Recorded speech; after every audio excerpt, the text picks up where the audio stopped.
കൊണ്ട് നീ പോ. ശ്രീകരം, എല്ലാരും എന്താ മമ്മി നമ്മളോട് ഇങ്ങനെ? എന്തു തെറ്റാ മമ്മി നമ്മൾ ചെയ്തത്? പറയുമ്പോ മറ്റൊന്നും തോന്നണ്ട.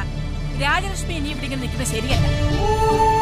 കാശു വല്ലതും കിട്ടുന്ന കോളാണ്. പറയിക്ക വിശേഷം. ഡാഡിയല്ല, പപ്പയാ. പക്ഷെ എന്റെ പപ്പ മരിച്ചുപോയി. അങ്കിൾ, ഒരു വർഗീയ കലാപത്തിന് തുടക്കം കുറിക്കാൻ കാരണമാവണ്ട. ഈ ബാപ്പൂട്ടിയെ ബേപ്പൂർക്ക് പറഞ്ഞു വിട്ടിട്ട് നീ രക്ഷപ്പെടാൻ നോക്ക്, ഇല്ലെങ്കിൽ നീ അനുഭവിക്കും.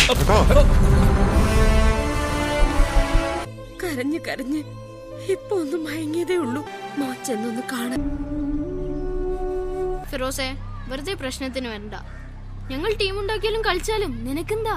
നിനക്ക് കളിക്കാൻ താല്പര്യമില്ലെങ്കിൽ നീ വരണ്ട. എനിക്ക് താല്പര്യമില്ലേ ഉണ്ടോന്ന് നീ അറിയേണ്ട കാര്യമില്ല. എന്തിനാ ഫിറോസെ ഇങ്ങനെ ഒരു വാഗ്വാദം?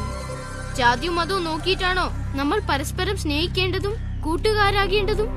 മനസ്സും മനസ്സും തമ്മിലുള്ള തിരിച്ചറിയലല്ലേ യഥാർത്ഥ ഫ്രണ്ട്ഷിപ്പ്.